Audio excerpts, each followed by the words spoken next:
If you look at the most recent edition of the college basketball AP poll, you'll see Houston down at number 12 in the country. It seems like the voters and the general consensus acknowledges Houston as a solid squad, but one that's outside of the elite tier of college basketball teams.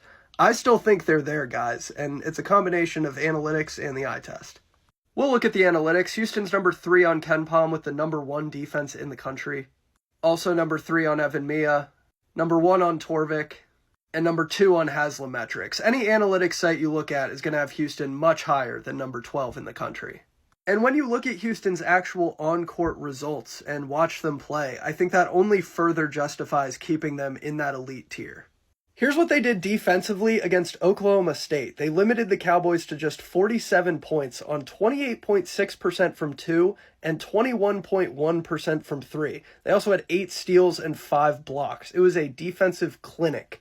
Their other Big 12 results thus far have gone similarly. They blew out BYU by 31, holding them to just 55 total points, 37% shooting from the field, and they had 9 steals and 7 blocks.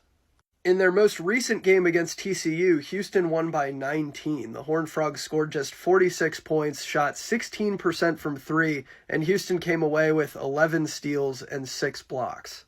All 3 of Houston's losses came in the first month of the season, to Auburn, Alabama, and San Diego State, respectively.